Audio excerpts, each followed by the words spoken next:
Hey everyone! Long time no see. I haven't been live in a minute. So we are going live with Rachel Morgan of Rachel Morgan Coaching, and we're going to be debunking a lot of these sales myths going on in the industry right now. Here is Rachel. So Rachel, go ahead and request. There we go. Hello. Okay, accept. All right, that should have worked. Hello. Hey, the life balance. Hey, we got Tamar. She's one of our profiteers in the building. Hey, Jessica. All right, let's just dive right in. Let me make sure I can hear you. Rachel, can we do a quick audio check? Yeah, I'm here. Hello and welcome, everyone. Welcome. Look, we're twinning. We're both wearing black. So stylish, right? All right, so guys, we're going to dive right in. So Rachel, go ahead and introduce yourself for people who may not know. I know both our audiences are going to be coming on this live, and then we're going to dive right in because the last time we did this, people loved it. And we literally could have talked for hours too. So get ready, everyone who's listening, because it's going to be so jam-packed. I just know it. But for those who don't know who I am, I'm Rachel. I'm a sales coach, and I work with established service-based entrepreneurs to help them kind of bring in consistent income without having to always be looking for that next client. So I teach you all the different sales skills, psychology, how to communicate. And so that's what makes you and I get along so well, Amanda, because we share so many values. Yeah, so Rachel and I met on Instagram a couple months ago, right? And then I was like, oh my God, we're going to be like sales trainer besties because I hardly ever meet other female sales trainers. So we did a live, and it was about like our relationship to money and sales last month. And this month we're going to be talking about, do we actually have to talk to people when it comes to sales? Because there's a whole lot of fucking nonsense going on online. I literally saw a Facebook ad recently that said that you could do sales without having to talk to anyone. And I said, this is the type of bullshit that only exists in online marketing. Because it's not true, right? You used to work in retail sales, right? You forgot to mention that part. You did high-end jewelry sales, right? Could you sell those things without talking to anybody? No, yes. So what a manager for finance for many years, and so I that role as well. Ooh, Rachel, I think your audio is coming in and out a little bit. I don't know why. Can you hear me better now? Now I can hear you better. Okay. Yeah. No. Okay. All right, just keep going, and then we'll see if you cut out or not. Okay.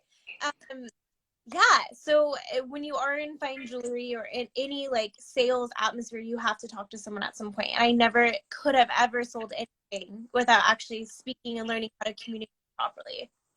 Yeah, and I feel like in the online space is part of the reason why this happens. And I've been in online marketing since 2010. In my first business, I basically had a marketing company. I was a freelance writer. I did marketing for financial companies. That's what I did. I've seen a lot of the changes going on online in the last decade or so. Now I run a marketing and sales training company. Tamar is actually one of our clients who just joined us in Persuade to Profit. We help people craft their high ticket intellectual property. Then we help them market it organically, because no one needs to be spending money on Facebook ads until they're making six figures. But that's a conversation for another time. We'll see if we get there, right? Or right, the other thing, and then we also teach them sales, and we teach inbound sales and outbound sales. Part of what's going on online right now, which irks my soul, is you do have ads like that. Hey, you do have ads like that where they're like, oh, you don't have to talk to anybody and you can make money. So I'm going to break this down for a second. What they're not telling you in that ad is how much money they have spent on paid advertising in order to make those numbers work. Right. There's always more behind the scenes. There's always more behind the scenes that they're not telling you. So if you're doing high ticket sales without talking to anybody, I guarantee you're spending a shit ton of money on Facebook ads, and nobody needs to be spending money on Facebook ads until you're making at least six figures and you're ready to scale. I built $250,000 with no Facebook ads. It's not necessary. Right? And I heard a really interesting statistic this morning, actually, and you're going to love this. So my team and I are doing some corporate sales training right now as an organization amongst ourselves. And we were doing a training this morning, and the training was about cold calling. I know people are like, cold calling, I could never call somebody. But but the It all training depends was, why. huh? It all depends why you're cold calling and your It all intention. depends why you're cold calling, right? But it was about cold calling, and they shared this really fascinating statistic that I want people to understand. This is the power of actually talking to someone. Rachel, would you like to guess what percentage of the market share people who call get? You mean like when they call someone and they get a lead from that? Yeah, when they call someone, they get a lead. When they're actually having a conversation, what percentage of the market share do businesses who do that get? Well, let me ask you this. How many times do they have to call in order to get a yes? Well, that's a whole different conversation, right? But we're still on the stat, right? So Right. how much of the Well, market share do you think they get? Businesses that make phone calls. they get everything. They get the first 50%. Yes, because you're the first person to reach out. You're the first person to ask for it, to be proactive and to make yourself available to them. Yeah, the first 50%, right? And so like the business that does that will get the first 50%, and then the competition has to share the rest. Yeah, I totally 100%. It's all about putting yourself in a place that makes you available, right? And then showing them, and like, okay, so when I first started my entrepreneur journey, I reached out to 11 business coaches. 11. One responded. You know who got my business? The one who responded. Yeah. And it's the Yeah. same calling someone is you're putting yourself out there and being proactive and available, and you're putting them in front of them, right? And it's all about intention of why you're calling out, how you know them, and all that as well is very important. But there's so much to be said on being proactive, and I keep using that word, but it's very true. Yeah, and we were having this interesting discussion because I'll talk to women business owners all the time. They've done a lot of other training programs. And basically what I'm finding is everybody's getting a lot of marketing, right? So here's the middle part of the sandwich, like here's the burger, right? But the buns are missing, right? And the buns being like, hey, what's the product? Is the offer really solid? Is it designed for sales? Meaning, have you taken into account objections like I don't have time? Okay, well, did you design an offer that would account for the I don't have time objection? Did we do that? Did we design things from the lens of sales? And what I'm finding is many of them have not really gotten sales training. So a part of what's going on the internet, and that's what prompted this whole conversation, right, is that you're being taught that the people are just going to come to you, right? And that you're not going to have to talk to anybody, right? And here's the other thing, I think, and this is very important, it depends on the kinds of sales that you are doing, right? For a $27 product, I don't have to talk to anybody, I just run ads, right? It's done. I don't have to talk to anybody for a $27 product. We're talking 15, 20, 25,000, like, I got to talk to somebody for that. No one forks that over from an order form on the internet, like, No, right? you're in a service-based type role, you are servicing people, you're dealing with people, and if you're not even talking to them before you buy, like, Exactly. when you're working with them, right? Like, so there has to be some level of communication at some point. I know I shared this example with you before, but it's like going to the mall and you walk in a store, right? And they have beautiful displays and they have stuff and everyone's there and they're like, you know, is there anything I can help you with? And you go, no, I'm just looking. And they're like, okay, great. I'll be over here, right? Standing there waiting for you to initiate that conversation and be like, I'm ready to buy, right? And that's allowing your content to sell for you and your marketing, right? It's saying, I'm here, beautiful, this is what I'm about, let me know when you're ready. But there's a difference in that same store and the sales associate is proactive and they say, you know, what brought you in today? What are we looking for? And they start asking questions and engaging and talking with you. You're more likely to buy, if not more, and you're going to have a better experience as a result of it, right? So it's the same as our online space when people are like, we have to engage with the community so that they know what we're about and who we are and like build that level of trust. You know, your marketing only goes so far, and it's very important. Do not get me wrong, but it's viewing it through that lens, like going to a store and the experience that you have and who's in control of the situation. Who's in control of the situation? That is so good. So actually, I was training my team recently on how to do sales, and that's a lesson that they learned. I was reviewing a sales call, and I was like, all right, so it's the close. Like that's the part where we're having an issue. Everything else is great. We're getting to the close. The close is the end of the call when you actually ask for the money, For those that don't know, there's different parts of a sales call. That's one particular part. And I'm like, all right, that's the part that this particular team member is struggling with. So I was doing a one-on-one with the team member, and I said, all right, well, I realized you didn't go in for the close. What was going on? And do you want to know what she said to me? What did she say? I was waiting for them to just hand over their credit card. I was like, no, you have to go in there and ask for it and go in for the close. So it's the same thing you were saying, just in retail sales. Yes. And it's like amazing because we think that we as like the consumer will know what to do, and like that we don't need to ask for it, but you do. Like you need to tell people like this is that next step. Like let's Yeah. there's so many ways to go about that close. I'm sure that's another conversation we have. Like there's so many different styles of asking for the sale and moving on from it. But you it's all about the control, right? It's knowing that you have the control in the situation, but letting the client or prospect think that they're the ones in control. But you're like, It is kind of like that, yeah. right? And it's not like deceptive or manipulative, but you're leading them that they're almost like selling themselves.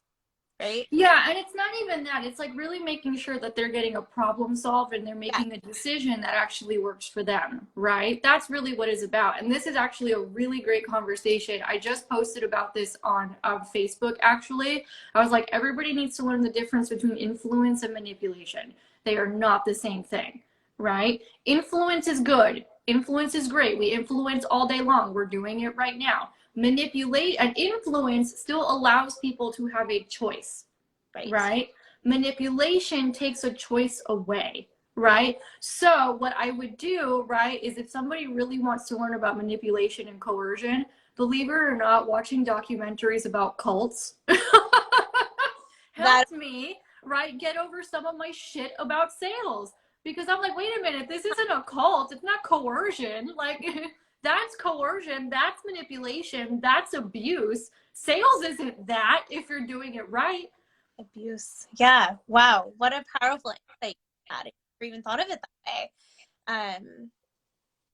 Yes. And like sales doesn't have to be manipulating, right? It can be influencing, empowering, and allowing people the option to have a solution to what they've been struggling with. It's allowing people to feel better and giving them that opportunity. And like, that just goes into like a disservice. Like it's a disservice not to help people and to ask for the sale because help someone, right? You have to help someone, yeah, and that's what sales is. It's service above selling every single time, right? Now, I want to be clear. There are mechanics to sales, right?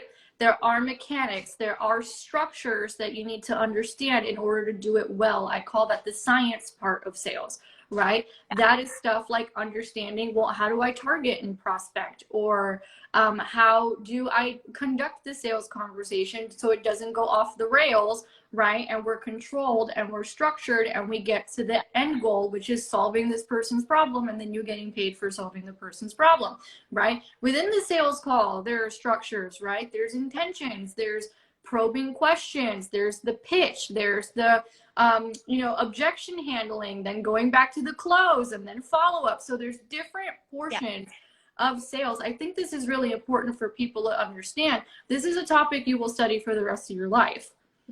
Like that's how deep this topic really goes, right? And there's different kinds of sales, right? You mentioned it. There's even different kinds of cold calls, right? Like the reason for which you're calling someone changes and is different, right? But you have to know what those different reasons are. Or there's different kinds of sales. You did retail sales, right? You guys have foot traffic coming in. I don't have foot traffic coming in, but I have, traffic coming in from online marketing. And I still go out into the marketplace every day and initiate conversation, by the way. We'll get to that in a second, right? There's corporate sales, right? I was talking to someone earlier today. She was trying to determine whether or not she wants to get into corporate sales. I was able to help her determine that she does not want to get into corporate sales right now. So I did my job, basically, right? In that initial conversation, I helped her come to a conclusion that would work for her. But if someone were to go into corporate sales, that's different, right? It's a lot of the same principles, but it's a different sales cycle. You're dealing with a lot more decision makers. You're dealing with influencers. It's a different, it's nuanced is what I'm trying to say, is that this topic is very nuanced. And if you're trying to do corporate sales, and this is very important, they are not coming through a funnel. Right. So They're that Googling you. They're not coming through a funnel. You got a cold call, you got to get a referral, and they're Googling you. Like, big shift for me going, like, so I dealt with like retail, like in person. I've dealt with online sales, like selling product, and now service-based online. And funnels is not a conversation you have in person, right? Like there's right. traffic to your store, but there's marketing that you can do to get people through the door. But you said that you don't have foot traffic, but you totally do, and your followers and the people. Well, I don't have foot traffic in the sense that I don't have a storefront, right? I have foot traffic in the Yeah. sense that people find my content, they join the list, you know, they follow me, they sign up for calls, and even still, right, my team and I, every single day, right, I had a team member do 100 calls over the weekend, right? Every single day, right? Or, you know, I have messages that go out every single day, and I'm doing my follow-up every single day, because I don't want to only rely on those things, because part of what goes on online is people only rely on those things and then they're still not making enough money. Right. You know, you bring up a good point. So a lot of people are afraid to pick up the phone and call because it feels really sleazy, and it's like cold messaging, right? There's this like awful stigma around it. And don't get me wrong, I don't feel like it's the way to ask because of the structure and the process, right? With that said, though, you've talked a lot about call. Like, what does that look like for you? Like, I'd love to know. Like, Good question. Yeah. So a couple years, so this is what I would do a couple years ago. And this is why I'm like, you all need to learn how to do this, right? Because a lot of the things that are being taught on the internet worked in 2012, but they're not working in 2021 because the buyer has gotten, like the consumer has gotten more aware of funnels and marketing and stuff like that. I mean, I'll even have people respond to our emails that they're studying our emails, like, right? They're like, how is she doing this, right? So like they're more aware. The consumer has gotten smarter. The consumer has also gotten more skeptical, right? The reason the consumer has gotten more skeptical is because there's a whole bunch of people out here selling things to people they shouldn't be selling them to. Right? There's a lot of that going on, right? Which means they're out of integrity in the sales process. Integrity really matters in sales, right? Or the other thing that's going on is they've been burned. I was burned by a service provider earlier this year when I hired a recruiter. Didn't work. It was a disaster, right? So there's a lot of that going on, and there's like a lot of deception and people not knowing what's real and what's not, right? So people really want to know who it is that they're doing business with, and that's one of the reasons you have to talk to people. So in terms of calls, I know my competition, for lack of a better term, is not doing it. So let's start there, right? Whatever they're not doing, I'm doing, right? So for us, a couple of years ago, what it looked like was like, oh shit, I gotta make payroll because I had just hired my first employee. And I was like the social media stuff wasn't necessarily working, or I forgot what it was. I was like, what can I do, right? And I was like, I'm gonna go to my email list. I've been asking for phone numbers. I teach my clients to ask for phone numbers. I've been asking for phone numbers, and I'm just going to call up people in the database. And I'm going to be like, oh, hey, I saw that you signed up for this free worksheet just out of curiosity. Why did you sign up for it? And then I would start moving people through the sales process. Now it's a little bit different because we have small price point offers now, and that's like a specific strategy that we're using. So what we'll do, right, is it's our $27 product. Some of you have bought it, right? Or you've seen the ad for it on Instagram or on Facebook. So my team calls those people, right? And they're like, hey, you know, we're so-and-so from Amanda Abella. We noticed that you bought our Media Pitch 365 system. We're just checking in. We wanted to make sure that you got everything you needed. Did you get your login information, so on and so forth, right? And then we'll start moving through the sales process of pre-qualifying and you know, this, that, and the third. And do you want to know what we hear all the time? I can't believe you've called me. No, I can't believe you've called me. Want to know what you do. You humanize your brand. They know that they're a real person that they're dealing with here, not just someone they'll never hear from again, right? And you have now stood out to them in their mind, because who does that? It's the same. No one does it. No one does it, right? And after I heard the stat this morning, oh snap, we're doing it double time after I heard that stat this morning. 50% of market share for the ones who actually pick up a phone, right? You know, and people, like, I was having a conversation with someone earlier today. She's like, I didn't realize people still did calls. And I'm like, oh yeah, and they're the ones making all the money. and how you set it up, right? Like, I like to think of it like okay, I'm all about the mall because of retail, but it's like walking through the mall and you walk by these kiosks and they're just like, take this, take this. Oh, you don't want this? Like, but no, you should have this. Like, that's the problem with cold calling, is like so many people just instantly open it up with a pitch. And really what you're doing is you're going in there and you're trying to nurture, and you're like, you signed up, thank you. I'm a real person. I'd love to know more about you. And that's like the same as sending a DM. You're just doing it over the phone and they can hear you. And that makes a big difference. And so when you're DMing, actually audio messages are really powerful too, because I know I'm talking to a real person at that point, right? But I just love that, because here, I often say, anyone can copy you. Literally, they can copy your post word for word. They can take your image, they can do your hashtag, and copy your website. I've had that happen. People have copied my Instagram. Yes, I've had that happen. Yes. Ugh, I can't imagine, but it's a legal issue. But anyways, but no one can actually copy the relationship you have with your clients, and that is going to be what differentiates. And so the fact that you pick up the phone and you call, but you're not pitching, right? Like, you're not saying, hey, I'm calling you, I want you to sign up for this offer. You're saying, hey, signing up, tell me more about you, I want to learn. It's a totally different technique, a very different intention, and it's creating a relationship. And Yeah. that's why you close. That's why it's a 50% close, if not higher. No, well, my close rate the last 2 weeks was almost 100. It was crazy. Yeah, like it was, I'm like, fuck, like that was really good. We're having our first 6-figure month, actually, right? But a lot of it, but can I tell you, like, most of those people did not come from an ad that I closed. Most of it came from, I went to an event earlier this month and I had a whole lot of contact information. So on the day that Facebook and Instagram went down and everybody was freaking out, I was on the phone talking to a whole bunch of new leads that I had met that weekend. Like me, like, literally, like, it, I think it's like the idea, like, I'm going to open my door at 10 a.m. and there's going to be a line of people out the door waiting for me. That's not the case. And I will tell you, there are hours people didn't even walk in a retail setting at all. And it's the same online. Just because you have a page and just because you're open, people aren't going to just walk right in, right? And so what did we do? We called it dialing for dollars. That's exactly what it's called. It's called dialing for dollars. Yeah. And in fundraising, it's the same thing. When you're fundraising, you're dialing for dollars. I did that for a hot minute. You're dialing for dollars, you know? Right. And it's picking up the phone and checking with people. It's your time to follow up, ask how they've been purchased. It's your time to thank them for signing up, right? Like, there's so much you can call someone about. And I will tell you, I picked up the phone, I always found a sale, whether it was over the phone in that moment or they came in to see me.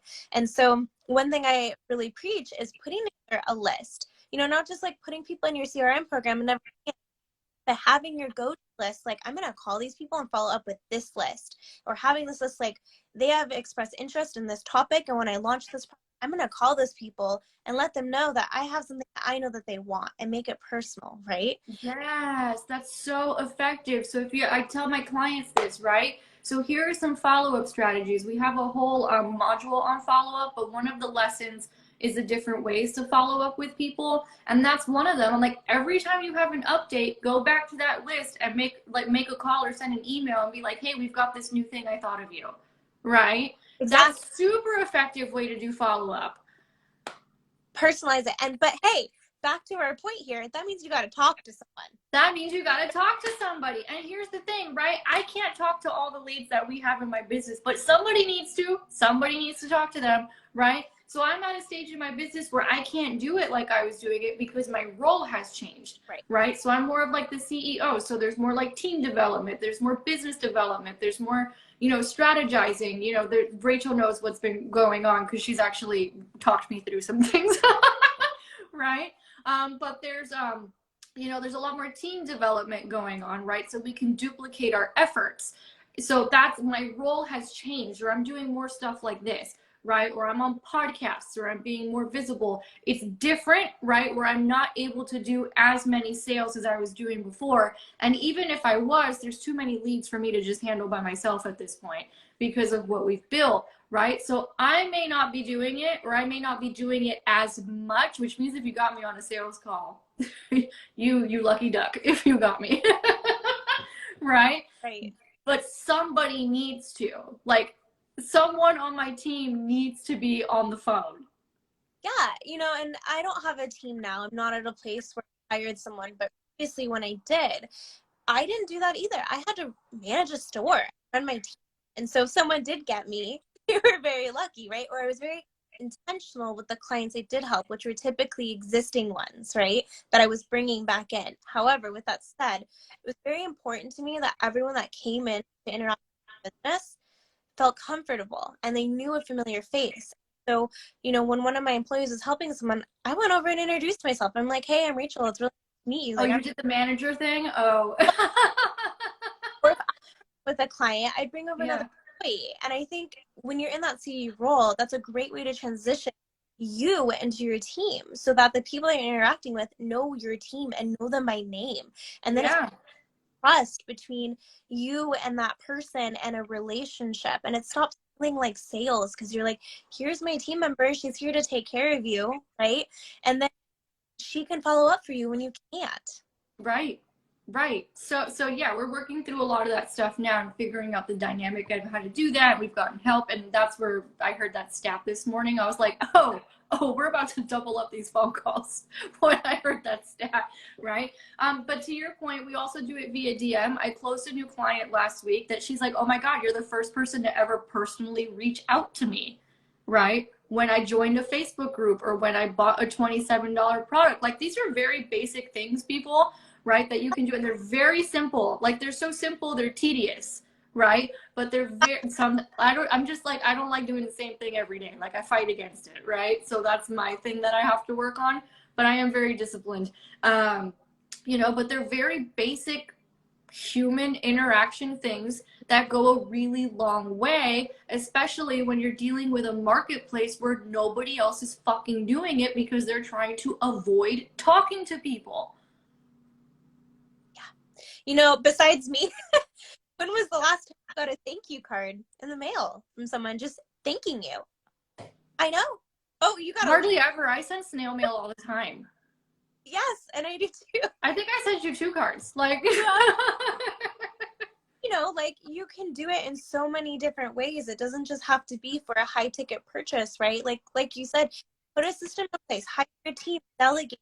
It doesn't, you know, you never really know who actually writes it, right? But the intention of like sending something and saying thank you goes such a long way. And I love like birthday cards. I tell you, like, my friends like didn't even from high school. I haven't seen in 9 years really. Very, we just kind of lost connection. It happens, right? I sent her a birthday card, and like, you're the only one that like said happy birthday. And so we've reconnected and really close this past year. And like, that was a friend. That wasn't even a client. Like, imagine what you can do for someone that's not even like a client, like a prospect even. right, Like, right. so that's the level of talking. And so I like to say sales isn't about closing the deal. It's about learning how to communicate effectively. And there's so many platforms and avenues to do that. Letter, right? Mm-hmm. Yeah, so I would like to hear more about, because I know you and I have talked about this. So I was having a conversation with someone earlier today, right? And I hear this concern a lot. I've heard this concern from my team. I hear it from clients. You know, I hear it from prospects. And one of the biggest fears that people have around sales is that they feel like they have to turn into somebody they're not. Right? Yeah. Now, I want to give my perspective on this real quick, but I know you have a lot to say on this topic, right? And then I'm going to give it to you. I am not the same person I was 7 years ago, right? Wait, how long have I been? 20, 13, 14, 15, 16, 17, 8 years? 8 years ago, right? I am not the same person I was when I was 25 years old. Yeah, 8 years ago, 25 years old, right? I am more assertive. I know how to go get money, right? I definitely have a lot more faith than I used to have. So in those instances, yeah, sales changed me, right? But it changed me for the better. It's not like I had to twist myself into a pretzel to become someone I'm not, right? I've never had to do that in sales. And even if I were to try to do that, it wouldn't work, right? So for example, my team, when I started training them on how to do sales, so I'm like, I need help. We got to divide and conquer. Like, I can't be doing all this by myself, right? Right? We got to start thinking about building out a team here. One of the concerns was like, okay, but we can't do it like you, right? Or like, you know, we don't want to have to sound like you. We have a different style. And I'm like, you don't have to sound like me. You have to sound like you, but you have to understand the principles. Yep. And then make them your own. Yes. So what do you have to say about that? Because a lot of people are afraid of that. They're like, oh, I had a great one. They don't want to turn into bro marketers. They want to make sure they're ethical. They don't want to be that guy in the DMs or that girl in the DMs, which is like the pitch from the beginning. And I always say the reason people are afraid about that is because we've all been on the receiving end of a horrible sales experience, and that has a lot to do with it. So we don't have necessarily like a good scope of what sales should be, right? But what do you have to say about that? Because people really trip themselves up over this. So, okay. No, everything you said, I completely agree with. I think you're very spot on. I agree that we often see sales as being a skill that we need to learn in order to pitch and really focus a lot on that pitching. But the one thing I've learned about a sales skill is that it teaches you how to communicate more effectively, right? With your spouse, your friends, how to ask for what you want. It builds confidence. Conflict resolution is a sales skill. Yes, it is. Yes, it is. Yes, it is. Yeah, 100%. So when it comes to, oh my gosh, why am I totally blinking? Being yourself, like people being afraid of like that they have to turn into somebody they're not in order to do sales, or they have to be really aggressive, or like, you know, they have to turn into the bad experiences that they've had, basically. So what you said about it being like a process, like understanding that there is a structure, like there's a psychology behind it. Like there's like, you know, at the beginning you build rapport and you build trust, how important that is. But the way that you do that has to be authentic to you. You can't build a relationship with someone if you don't even like what you're talking about. It's finding that common yourself. And I think that people like when you talk in your own language and in your own way, right? So it's understanding that it's a process and that you're going to work through it, but then asking in your, and I get so tripped up in trying to be people and copying, but you can see that a mile away. It's like copying someone else's like Instagram post and being like, I this, but what happens is someone reaches out with a question and you've copied someone else, you're not going to know how to answer it necessarily. And then it doesn't look good for you. So being yourself and answering things in your own way with your own thoughts only builds your reputation even more. But understanding, like you said, that there is a process and a technique and invest in that skill of learning how to communicate, very important. Language, right? It's a business language. You have to learn how to speak it. But you also have to be yourself. Like the way we're talking right now, we're totally yourself. There's nothing that I'm saying that I don't say to anyone else on or off screen. And I think we have to remember that when you're talking to others, it's just a conversation. Yeah, it's just a conversation. You brought up a great point that we're being ourselves. And I had like that person I was having a conversation with this morning. She was like, I just realized that my product, right? She had a really solid product, so we didn't have to help her with that. Like it was, I'm like, all we got to do is teach you how to market and sell the shit out of this thing. But this product is dynamite, right? Normally we have to help clients with the products, but hers was good. And one of the things that she said, one of the things that was stopping her was like, well, I don't want to be the bro marketer. That's what she was afraid of. Or in corporate sales, she didn't want to be a suit, right? Which is very common. And you do have to be different in corporate sales versus consumer, but it doesn't mean you have to turn into a suit. It's just a different language, right? It's just a variation of the language. And one of the things that she said was like, I was like, you're not out of integrity, right? Like I've seen this offer, it's solid, right? You know, the fact that you're even questioning whether or not you would be in integrity shows me that that's not going to be something you have to worry about. You're not going to sell something to someone who doesn't need it, right? Or anything like that. And then you want to know what she said to me, and this is very profound, right? She says, you know what? You're right. There's nothing in my product I would have to lie about. It's so crazy that people really feel like to sell is to lie. Yeah. Like, no, like you're so that's like the importance of talking to people is because you ask questions, you find out what they're actually dealing with and see if you can actually help them. That's what it is. Yeah. So that's called probing questions, right? Yeah. And there is a way of doing that, right? Or the other thing in sales, right? A lot of people think they have to over talk and oversell. Actually, no. Ooh, the person who talks loses. Zip it, zip it, right?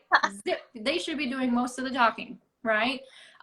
So I think a lot of it comes down to, this is what I'm seeing online, right? I'm seeing that a lot of people do not have clarity around their market, what problems they're solving, you know, the transformation they provide for people. There's not enough work being done from the market research and offer production perspective, right? There's Yeah. not enough work being done there. And then what that does, right, is that it fucks up your marketing and your sales, right? Because if you're not clear on how it is you're actually, hey, LaDawn's my corporate closer.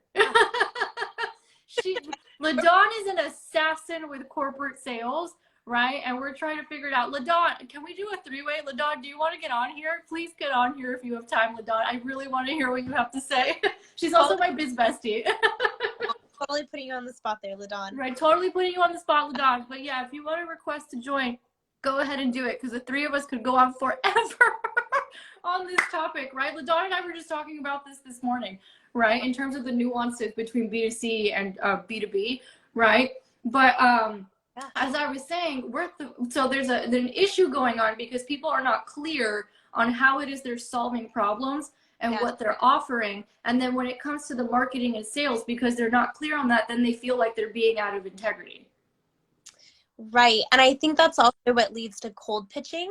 So, like, how can you tell me I need something if you don't actually know what you're going to have a really hard time closing the deal. And that's why cold pitching is icky, because no one actually took the time to get to know you or to ask, or it's horrible. Like, I can go off on all of that, but that's why, like, probing questions, I call them open-ended questions to open the conversation, right? But that's why they're so important. And that's why it's so important to talk to people, because if you can get out of someone by asking, okay, literally, if I'm like, Amanda, how are you? How's your business? Like, I actually, and like my reflection of how I ask you will tell you how genuine I am and how intentional I am. And my body language, like eye contact, that's important. Sitting up straight, even when I'm wearing, right? And if we start having a conversation around that, I start questions, right? You're gonna be like, that's me. They're listening. Nobody's listening, right? Nobody's listening. Nobody is actually listening to people and handling their concerns. That is the biggest thing that is going on in the online space. No one is listening, right? No one is asking the questions. No one's even actually, because everybody's, and we talked about this last month when we did our original live, like everybody's so fucking concerned about their bills that they're not listening to what is going on, right? And it's causing a lot of problems, and that's why you have a lot of people selling shit to people they shouldn't be selling this shit to. Like, not talking, right? But you talk to people. We have someone who wants to do a reading. I know how to do readings. Little known fact about Amanda, she knows how to read tarot. Like, right? Anyway, so you have to actually talk to people, and in talking to people, right? And this is a bit more technical, what I'm going to say right now. You find out what the real objections are, right? Because there's a part of sales that's objection handling, right? I'm sure you saw it in the retail jewelry sales. I can't afford it. Really? You already probably looked this up on the internet, right? Right? You already knew this was going to be expensive. This is a problem you've been having, right? Like, really? So you know it's not necessarily the real answer. And it's never the real answer. So what you do is you have to learn how to have that conversation to find out what the real objection is, because money is 9 times out of 10 not the real objection, right? It's the same thing with time. I had someone tell me this morning, oh, I don't have time. I started asking questions. All right, well, you mentioned you have this corporate client. How much time are you dedicating to the corporate client? 20 hours a week. Okay, well, where's the rest of the time going? Because you said that you had an employee handling this other thing over here. So 2 things, I listened to what she told me for the whole half hour prior, right? So I could repeat it back to her, right? To find what the thing was. The issue was not that she didn't have time. She has plenty of time. The issue was that she was afraid she was going to have to turn into somebody she's not. Yeah. And you never would have known that. And I never would have known that. Yeah. You got her there because you asked questions. She might have not even realized that. Yeah, Right. she may not have even recognized it, right, herself. And she's like, oh shit, that was a really good question. Thank you, right? That is sales. Right? That is all objection handling is finding out, okay, well, this is not, and like, I don't want to say this like in a really like messed up kind of way, but I say this jovially, right? Everybody lies, right? Everybody lies, right? They just do it. It's kind of what we're taught to do, to be honest, from a very young age when we're uncomfortable to get out of a situation. But Mhm. and it's not on purpose, right? It's just like, for example, I had a client recently. She's in our current cohort of Persuade to Profit that we're currently doing, and I was teaching them about pricing a couple weeks ago on one of the live calls, and I basically teach the whole program from the perspective of sales. So if we're going to be talking pricing, I'm already also kind of talking to you about the I can't afford it objection, right? Because that's going to be their fear in making sure they have the right pricing, is someone being I can't afford it. So I'm like, we're just going to handle this objection like now, right? Or I'm going to give you the context for this objection now so they don't undercharge, right? And I said on the call, I was like, when someone says I can't afford it, it's usually, number one, it's usually bullshit, and number two, it's a buying signal, because they're already trying to figure out in their head how they're going to move money around to pay you, Yeah. right? So that's number one and number two, right? And then I said, and most of the time it's not true. They've just made up a story in their head about how they can't pay you. And one of the students who was on the live call started laughing, and she goes, that was me. I had the money, and the first thing that came out of my mouth was, I can't afford it.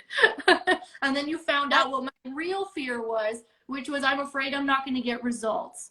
Oh, hey, Stack. Hey, is that who I think it is? Stacking Benjamins is here, guys. This is kind of a big deal. This is from my finance days. Hello. Major podcast, major financial nerd podcast, okay? Big deal, right? Are you still coming to Miami? Let me know, right? I think he was trying to come to Miami, right? But the I can't afford it objection, right, is not real, right? And I was literally teaching about it, and like a student that had given me that objection was laughing and just completely proved my point. I was like, thank you for being here and proving my point.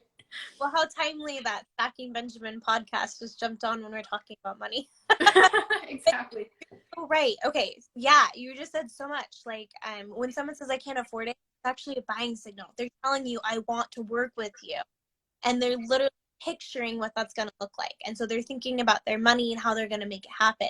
And you wouldn't get there if you didn't talk to people, right? You wouldn't get there if you didn't talk to people. And here's the other thing, like, sales pages are great, marketing is great. People make up a bunch of shit in their heads, right? They just do, because they don't have all the context, right?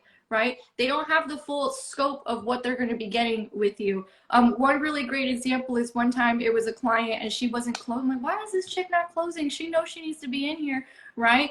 And then finally I found out what the objection was after trying and follow up and all that stuff. She thought, right, that if she was coming in on a payment plan, and she thought that if she paid off the balance in full, that I would charge her an extra fee, and that's why she wasn't closing. I'm like, where did you even get this from? Like, but people, like, Right. we have a lot going on up here, right? Like, being in the space where we had a retail brick and mortar, but also an online presence, right? I saw the numbers every single week.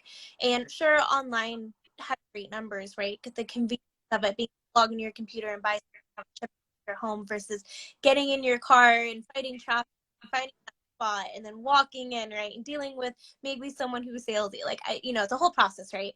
But I will tell you, we measured KPIs, key performance indicators. We looked at how many items people were buying, the price of those items, the conversion, and all of that.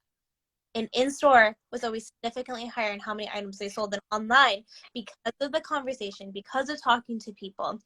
And that's not it's not like you sold people something that they don't need, but you took the time to listen and actually offer a solution to something, and therefore they spent more.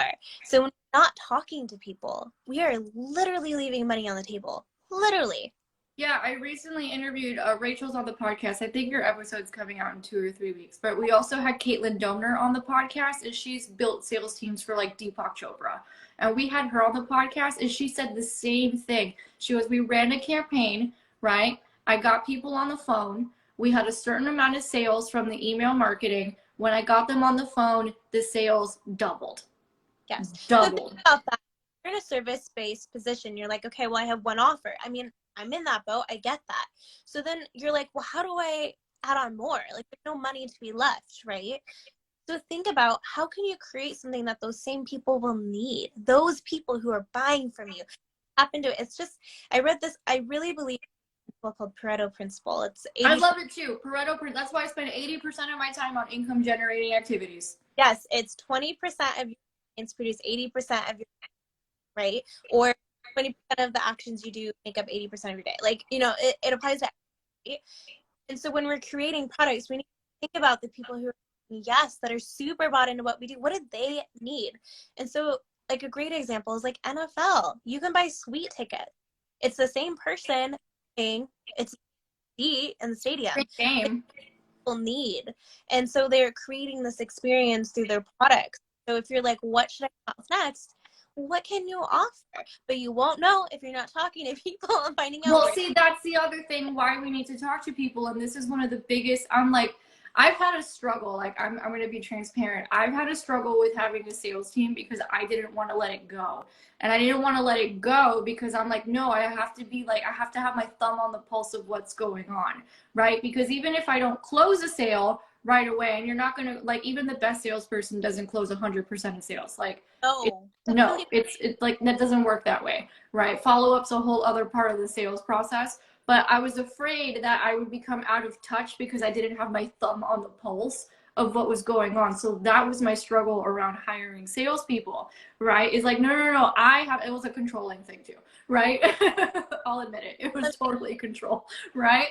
But it was that because even there's such a gold mine for your marketing. A lot of you ask me, dang, how did you write those emails? That's how I wrote the emails. Like, research, I literally go back through conversations I've had with people and take out what they tell me. I look up books on sales and look at Amazon reviews about them and see what people are commenting. I look back at lives or just comment, like everything, anywhere where people are talking, they'll tell you exactly what you need to know.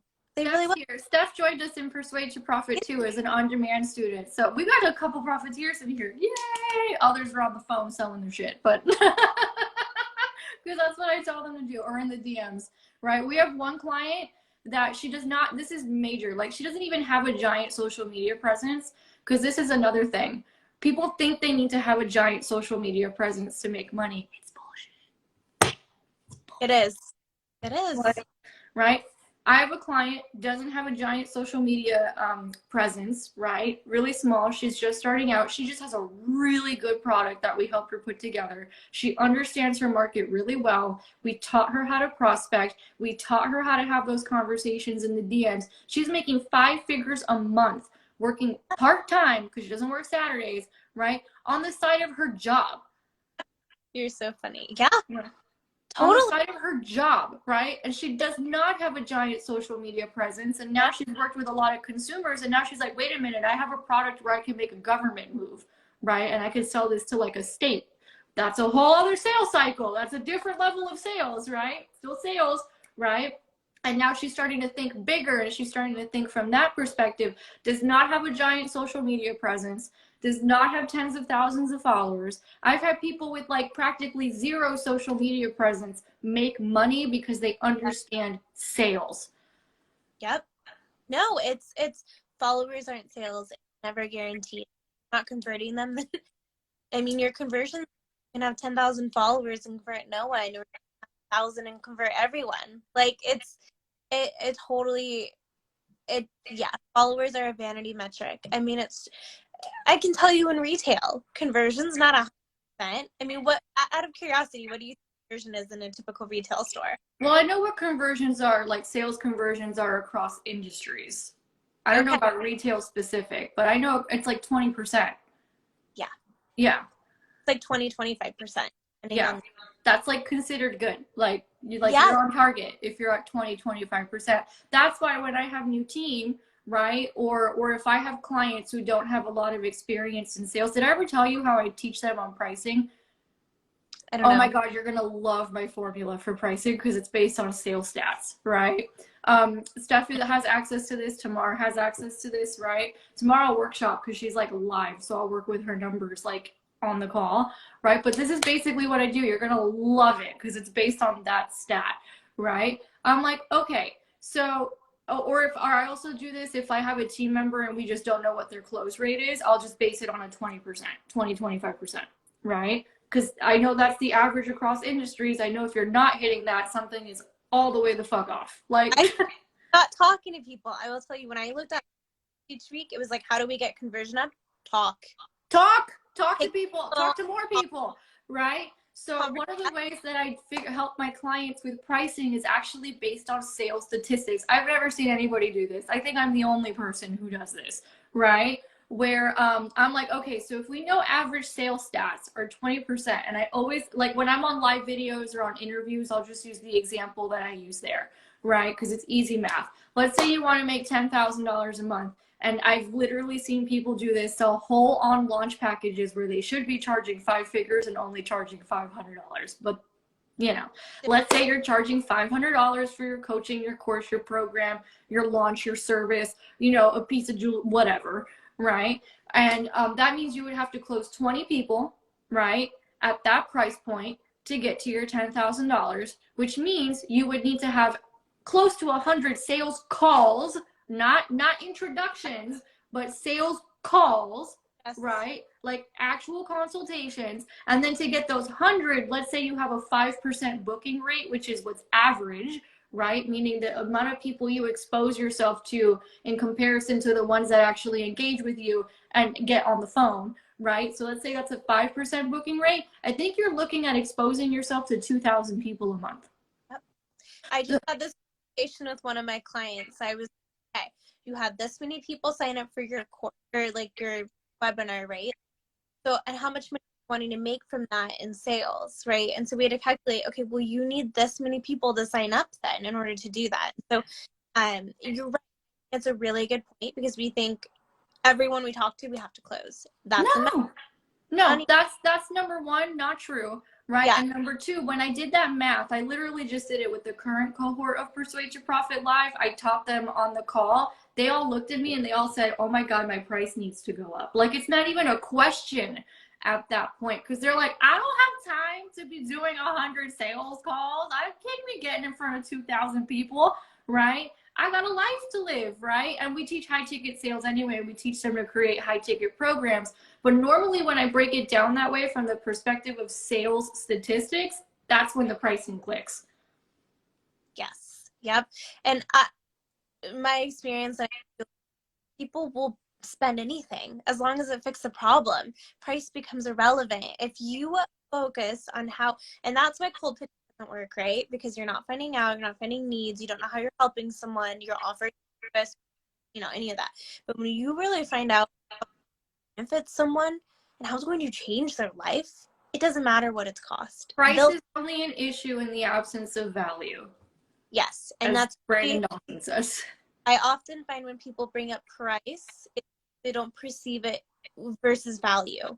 And so you can't get there. You can't show the value unless you're talking to somebody. Yes, especially for the high ticket stuff. And like I said, it also depends on what kind of sales you're doing, right? If we're talking a $27 product, you should not be getting on the phone for a $27 product. That is not a good use of your time, right? You don't even need to do that, right? But if we're talking thousands, right? If we're talking corporate sales, if we're talking B2B, if we're talking like there's a individual that I'm working on that I want to do business with, but she's so busy that I basically have to treat her like a corporation. You know what I mean? That's a much longer sales cycle. That's a lot more nurturing. I got her number, but she's a very difficult person to get a hold of, right? So it's like she's getting flowers this week, right? But that would be a huge deal. Like that would, one deal of that would be massive. It would change my whole business, right? Those type of people do not come through a funnel or your online marketing. Like, they don't have time. They don't have time. They don't have time, right? So it depends on the kind of sale that you're doing. Or I asked Caitlin, I'm like, how did you get Deepak Chopra? as a client. She goes, well, he didn't come through a funnel. I can tell you that much. I needed to get a personal referral, because that's a whole other strategy is referrals. I needed to get a personal referral, right, to get access to him, because that's basically a corporate sale, right? Like, it's an individual, yes, but it's you treat it like a corporate sale if it's someone of that magnitude, right? You know, government sales is going to have a bit of a different cycle, right? Retail is different, right, than everything I just mentioned. E-commerce has different rules and stats and things like that, right? So it's really important to know. I posted about this earlier today. I'm like, sales is one of those things you're going to be learning forever. That's number one, right? And so train forever. And number two, the other thing is I encourage people to really dive in deep, right? So for example, like I started with consumer sales because I do mostly B2C. Actually, I only do, well, in my first business, I did B2B, but in this business, I do B2C, right? So that's what I focused on really mastering. Now I'm like, wait a minute, we have opportunities. Now we're going to have more customers because like it's getting bigger. So we're going to have more customer, like shit breaks when things get bigger, and you're going to have more customer service issues, right? Like we have like our highest grossing sales month. It broke some shit, right? So it happens, right? And so it's like, okay, well, that's a different kind of sales. Like when you're doing customer service, right? And you're doing customer support, that is still sales skills. It's just a different kind of sales skills, right? It is a different context of sales skills. Or like so I tell, or like, oh, I wonder what B2B would be like, or B2 corporate, I should say, because, you know, I had this opportunity to work with people who, like, this person has over 1 million followers on Instagram. So I'm like, oh shit, I might want to learn, right, what that particular sales cycle looks like, because it's a much bigger deal, right? So the bigger the deal gets, right, well, actually, I'm not going to say that because it's not necessarily true. A lot of people have the assumption, actually, you're going to like this. A lot of people have the assumption that, like, the bigger the deal gets, the longer the sales cycle. It's not true. I think it's more about how many cooks are in the kitchen, the longer the sales cycle. But like, but this is an interesting point, right? I was interviewed on a speaking gig last week for the new marketing method. And they asked me this question because I said the thing. I'm like, yeah, my team picks up the phone and calls people who bought a $27 product. Like, it's not rocket science, right? How we do that. But so they asked me, they're like, okay, so do you think that if they buy a $27 product, then they got to go for the 97 and then it's the 500? And I was like, no, not at all. Why? Right? Because there's this idea online, speaking of sales myths, right, that like you have to move them through a ladder before they're willing to spend a certain amount of money. And I'm like, no, not true. If you don't call those $27 clients, you've left money on the table. You've left money on the table. We'll sign up for your high ticket offer, especially if you reach out. And I see this over and over again. These people that have these low ticket offers, you never hear from them again. Once you sign up. Never hear from them again.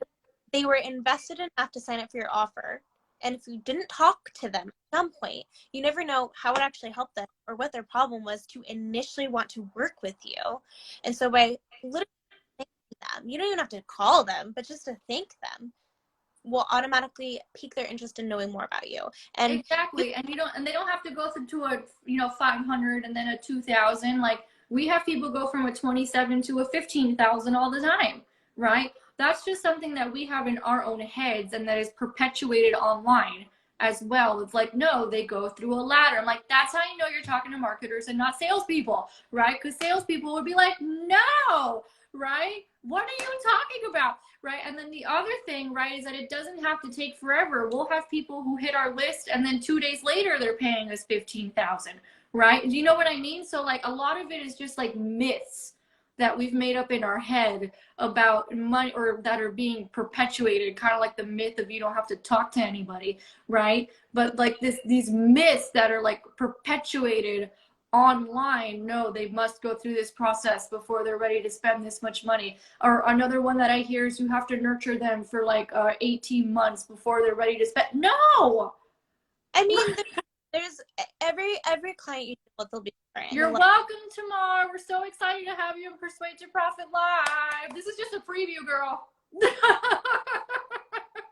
Well, definitely, I think it really just kind of goes back to the fact that you have to listen to people, but I will encourage you, right? Really think about bad advice is more costly than good advice. And when someone is telling you something, what is their background? And are they qualified enough to tell you? And have they ever sold before their business? We have. And so there's what our experience has been like, what it's been like before we owned a business. And we're taking this, I mean, we both learn as we go too within our own business. Gosh, like you said, I've been in sales for 12 years and I'm still 13 years. Yeah. So I think you have to ask yourself, okay, this is good advice. I love that idea, but what makes them qualified to say that? Have they actually ever experienced this Girl, I've done fundraising. I've done recruiting. I did tours to get donations. Then I did the whole first business where I was literally pitching my ass off every single day, right, to corporations. That was a little bit different because it's a different kind of business. So there were less phone calls, more emails Right. when you're dealing with editors and marketing departments and things like that. Still sales, still got to close the deal, still got to redline the contract, still got to do all that, still got to pitch every day, right? Still got to do every single day, right? And then with the second one, at that point, I knew enough. And then from that point, I just like really decided, and I'm so proud of my team because they've said the same thing. Where like we all just decided we're really going to master this, and we're going to master this for ourselves. And obviously, we're going to make more money, but we're also going to master it so we could do a better job for our clients, right? Like we want to master these skill sets.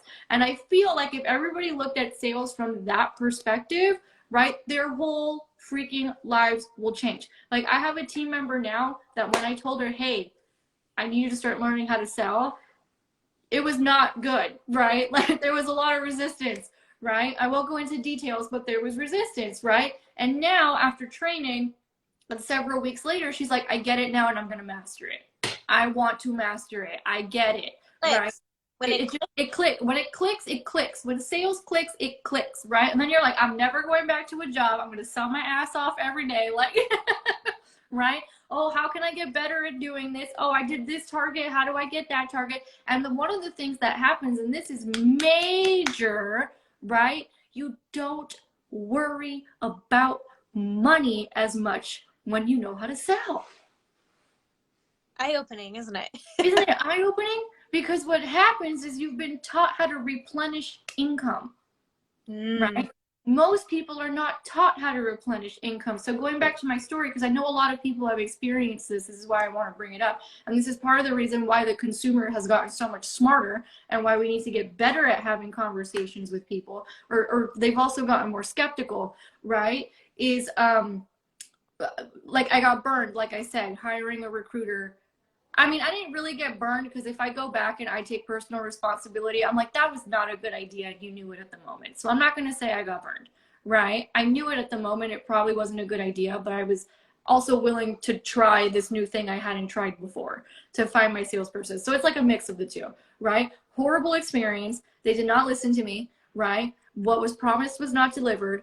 It was a nightmare. It was a complete fucking nightmare, right? I had to repeat myself 16 times. Right before, like, I'm like, wait a minute, you showed up with literally the exact opposite of what I said I needed, and I have it on email and text and whatever, right? It was a whole thing. And then, but the thing is, I was mad about it, but I was mad about it for 2 minutes, and it was a pretty fucking penny. I was mad about it for 2 minutes. The reason I was only mad about it for 2 minutes was because I was like, all right, okay, well, I mean, I could just replenish it. It's not that big of a deal. It's replenished. It's not a big deal. You know what I mean? Like, because I know how to go out into the marketplace and I know how to generate income, right? So I feel like when that clicks for people, right? When a few things click, number one, it clicks what sales actually is, right? Like I had a team member text me today or put in Slack. She's like, okay, the sales process isn't as scary as I thought it was. It's really not. It's really not, right? She goes, this is not at all what I thought it was. So I think getting past our preconceived notions of what it is, number one, right? Number two, and understanding that's the ticket to your freedom. You know, I know we've been chatting forever, we've gone forever, but I did read a book, The Greatest Showman, or no, The Greatest Salesman. I don't know if you've read that book, but I've heard of it. Is that the one that's very difficult to find in print? No, that might be someone about show. There's one that's really difficult to, like, it's out of print. It's something about like the best showmanship skills or something. I'm gonna have to look. I had a mentor tell me about it, but it's literally not in print anymore for whatever reason, so it's kind of hard to find. But he said it's like one of the best sales books he's ever seen. Well, this one is about how talking to people and learning the skill of sales can literally change your life and always bring money whenever you need it. And that's exactly whenever you need it.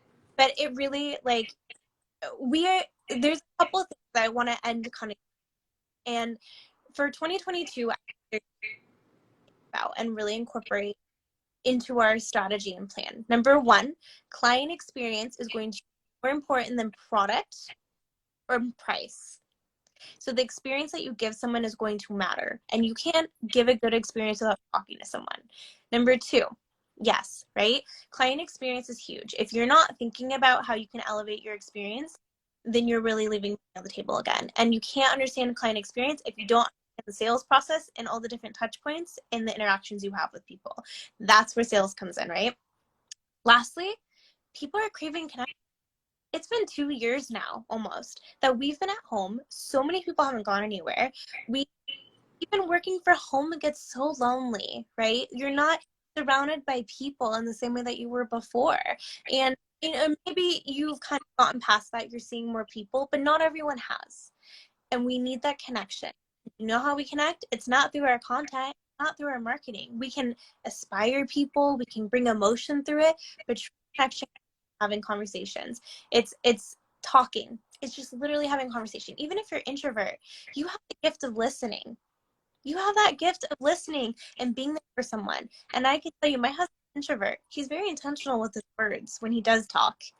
That's a gift. And not to say someone who's extrovert is intentional or doesn't listen No, either. I understand what you're saying though, because I'm definitely more extroverted and I have to work more in a one-on-one situation. Not in sales, right? Because I understand the structure, but like in other one-on-one situations, I have to like really ground in and focus. Yes. You know? So like and introverts don't, because that's like their special sauce is like they can really go in there. Does it make sense? I get it. I get what you're saying. So those are my two things. Focus on client experience and focus on connection. And you're going to get there through conversation. You will have to talk to people. People are people and people buy from people. Right? Yeah, totally. And like, speaking of client experience, like that is a part of the sales process. That's another thing of sales. My team and I are going to be working a lot more on that in the next year, because as things get bigger, I'm like, okay, well, we got to nail this. So you'll be very happy. Earlier this week, my number 2, where I was like, okay, so as soon as someone makes a sale, right, I needed to document every process. Like, what's the gift that they're getting? By when do we order it? Like, I needed to document everything. If there's a customer support issue, I needed to start putting the templates. How do we document it? How do we deal with it? How do we do that stuff? Right? So we're starting to get much better at it. At the end of the program, what are we sending them? Like, we're starting to get more documented about what we're doing with that, because as things got bigger and we started working with more people, we're like, oh shit, we really got to figure this out. Not that it was bad before. We had a lot of these elements. It just wasn't as organized before. You know what I mean? Because that is a part of the sale. And we didn't even go into other kinds of sales like upsell. Well, we talked about upsells a little bit, right? Or client retention, or any of that stuff, because that's a whole other level. I'll tell you that the mentor I've spent the most amount of money with is the one that's given me, number 1, the best results, and number 2, the best experience. Both. Yep. Right? Because we just keep going back.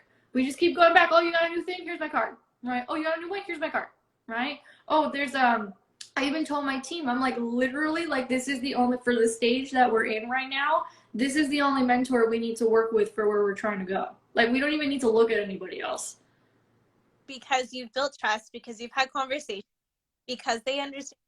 Oh, can I tell you that his, so we recently, you know who it is, but look, I'll give you an example. I don't have all this stuff in here. Maybe I can show you one of these. Or maybe I can't show you because there's a number on it. Let me see if there's a number. Oh, I'm sorry, Kitty, I'm sorry. Right? Did he put his number? Okay, I'll cover the number. Right? Okay, so I met these guys in May of this year. They did not close me. They tried, right? But I was not ready for the product that they were selling me, right? And I knew it, but I also knew that they were just doing their job and they were trying to make sure that I was like what the real objection was. And because I understand sales, I was not offended. Right? I'm like, they're just doing their job. They got to find out if I'm bullshitting them or not. I get it, right? I do it every day. I know, right? So one of the things that they did is, in the meantime, they would text, right? They would call, because this is follow-up. They sent books in the mail, a whole bunch of stuff. And then finally, so what happened was, when I was ready, and I said, okay, I got the team now, I'm ready to pull the trigger, they didn't have to call me. I called them, which they say is unusual, but No, but that's why you don't give up on people. That's why you don't right? give prospects, and that's where conversation, and you're finding out what they need, and showing that genuine interest. Because what happens is, if they're ready now and they take the time to talk with other people, they're going to notice that they're not getting that from other people, and you're going to stick out in their minds. So when they are ready, they're going to go back to you. Exactly. So then we just purchased, right? And then it took a minute for them to get this out to us, but handwritten note, I'm covering the number, handwritten note, and it says, congrats on your investment, text me when you get this, be great, right? I mean, we already know them, so it doesn't have to be like a long ass handwritten note or anything, right? And they're like, anything you need, if there's an issue, text us, here's your point of contact, whatever. Every experience that we've had with them, the minute we walked in the door to the minute we left, we were treated like royalty. So to your point about that customer experience, that is a part of sales. That's a whole other level of sales. But that is a part of sales, because everybody thinks the sale stops when the card is swiped, and that's why you never hear from them again. And I've made this mistake. I have made this mistake. I made it years ago, but I was also in a different stage where I was A, overwhelmed, B, needed help, C, didn't understand a couple of these concepts quite yet, not like I understand them now, right? So I've made the mistake too, but now it's a matter of really learning about it and really implementing it well. So you will be very proud of us, because we were working on it earlier this week.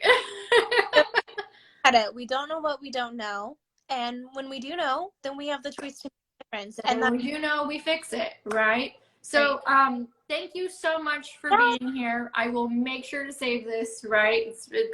People loved it. We had profiteers in the building. We had people from my finance days in the building. We had some of your people in the building. And I wanted to tell you this.